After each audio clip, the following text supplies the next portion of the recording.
दोस्तों, राखी के पर्व की शुरुआत कब से हुई इसकी कोई निश्चित जानकारी तो नहीं है, पर पुराणों में इस पर्व से संबंधित कुछ कथाएं हैं जो आज हम आपको इस वीडियो में बताएंगे। इसके अलावा हम आपको इतिहास की वो अमर कहानी भी बताएंगे जब मेवाड़ की राजपूत रानी कर्णावती द्वारा भेजी गई राखी का मान रखते हुए मुगल शासक हुमायूं ने कर्णावती की और उसके राज्य की रक्षा की थी। तो चलिए शुरू करते हैं पहली कथा से, जिसमें लक्ष्मी जी ने दानवराज बलि को राखी बांध के द्वारपाल बने विष्णु जी को मुक्त कराया था।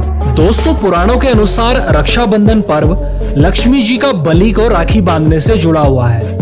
इसके लिए पुराणों में एक कथा है जो इस प्रकार है। जब दानवों के राजा बलि ने अपने 100 यज्ञ पूरे कर लिए तो उन्होंने चाहा कि उससे स्वर्ग की प्राप्ति हो। राजा बलि की इस मनोइच्छा का ज्ञान देवराज इंद्र को होने पर उनका सिंहासन डोलने लगा। जब देवराज इंद्र को कोई उपाय नहीं सूझा तो वो घबराकर भगवान विष्णु की शरण में गए और बलि की मंशा बताई तथा उन्हें इस समस्या का निदान करने को भी कहा। देवराज इंद्र की बात सुनकर भगवान विष्णु वामन अवतार लेकर ब्राह्मण वेश धरकर राजा बलि के यहाँ भिक्षा मांगने पहुंच गए, क्योंकि राजा बलि अपने दिए गए वचन को हर हाल में पूरा करते थे। जब राजा बलि ने ब्राह्मण बने श्री विष्णु से कुछ मांगने को कहा तो उन्होंने भिक्षा में 3 पग भूमि मांग ली। राजा बलि ने उन्हें 3 पग भूमि दान में देते हुए कहा कि आप अपने 3 पग नाप लें। वामन रूप में भगवान ने एक पग में स्वर्ग और दूसरे पग में पृथ्वी को नाप लिया। अभी तीसरा पैर रखना शेष था। बलि के सामने संकट उत्पन्न हो गया। आखिरकार उसने अपना सिर भगवान के आगे कर दिया और कहा, तीसरा पग आप मेरे सिर पर रख दीजिए। वामन भगवान ने ठीक वैसा ही किया। श्री विष्णु के पैर रखते ही राजा बलि पाताल लोक पहुंच गए। दोस्तों, बलि के द्वारा वचन का पालन करने पर भगवान विष्णु अत्यंत खुश हुए। उन्होंने आग्रह किया कि राजा बलि उनसे कुछ भी मांग ले। इसके बदले में राजा बलि ने रात दिन भगवान को अपने सामने रहने का वचन मांग लिया। श्री विष्णु को अपना वचन का पालन करते हुए राजा बलि का द्वारपाल बनना पड़ा।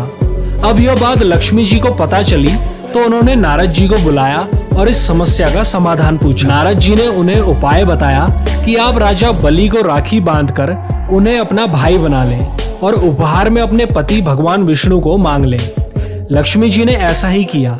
उन्होंने राजा बलि को राखी बांधकर अपना भाई बनाया और जब राजा बलि ने उनसे उपहार मांगने को कहा तो उन्होंने अपने पति भगवान विष्णु को उपहार में मांग लिया। जिस दिन लक्ष्मी जी ने राजा बलि को राखी बांधी उस दिन श्रावण पूर्णिमा थी। कहते हैं कि उस दिन से ही राखी का त्योहार मनाया जाने लगा। दोस्तों, अगली कथा देवराज इंद्र से संबंधित है। इसके अनुसार एक बार देवताओं और दानवों में कई दिनों तक भयंकर युद्ध हुआ, जिसमें देवताओं की हार होने लगी। यह सब देखकर देवराज इंद्र बड़े निराश हुए। तब इंद्र की पत्नी शची ने विधान पूर्वक एक रक्षा सूत्र तैयार किया और श्रावण शुक्ल पूर्णिमा को ब्राह्मणों द्वारा देवराज इंद्र के हाथ पर बंधवाया, जिसके प्रभाव से इंद्र युद्ध में विजयी हुए। तब से यह रक्षाबंधन पर्व ब्राह्मणों के माध्यम से मनाया जाने लगा। आज भी भारत के कई हिस्सों में रक्षाबंधन के पर्व पर ब्राह्मणों से रक्षा सूत्र बंधवाने का रिवाज है। अगली कथा महाभारत में द्रौपदी का श्री कृष्ण को राखी बांधने से संबंधित है। दोस्तों, रक्षाबंधन से जुड़ा एक प्रसंग महाभारत में भी आता है। महाभारत में कृष्ण ने शिशुपाल का वध अपने चक्र से किया था। शिशुपाल का सिर काटने के बाद जब चक्र वापस कृष्ण के पास आया तो उस समय कृष्ण की उंगली कट गई। भगवान कृष्ण की उंगली से रक्त बहने लगा। यह देखकर द्रौपदी ने अपनी साड़ी का किनारा फाड़कर कृष्ण की उंगली में बांधा था, जिसको लेकर कृष्ण ने उसकी रक्षा करने का वचन दिया था। इसी ऋण को चुकाने के लिए दुशासन द्वारा चीरहरण करते समय कृष्ण ने द्रौपदी की लाज रखी। तब से रक्षाबंधन का पर्व मनाने का चलन चला आ रहा है। अगली कथा हुमायूं और कर्णावती से संबंधित है। दोस्तों, मध्यकालीन युग में राजपूत व मुस्लिमों के बीच संघर्ष चल रहा था। रानी कर्णावती चित्तौड़ के राजा की विधवा थी। रानी कर्णावती को जब बहादुर शाह द्वारा मेवाड़ पर हमला करने की पूर्व सूचना मिली तो वह घबरा गई।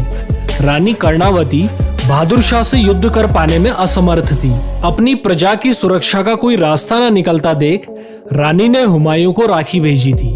हुमायूं ने राखी की लाज रखी और मेवाड़ पहुंचकर बहादुर शाह के विरुद्ध मेवाड़ की ओर से लड़ते हुए कर्णावती और उसके राज्य की रक्षा की। दरअसल हुमायूं उस समय बंगाल पर चढ़ाई करने जा रहा था, लेकिन रानी और मेवाड़ की रक्षा करने के लिए उसने अपने अभियान को बीच में ही छोड़ दिया। तो दोस्तों, अगर आपको हमारी वीडियो पसंद आई तो इसमें लाइक कीजिए, कमेंट्स में अपनी प्रतिक्रिया दीजिए और जितना हो सके इस वीडियो को शेयर कीजिए। और ऐसी ही नॉलेजेबल वीडियोस देखने के लिए हमारे चैनल फैक्ट्स टर्बो को सब्सक्राइब कीजिए। मिलते हैं नेक्स्ट वीडियो में, तब तक के लिए धन्यवाद।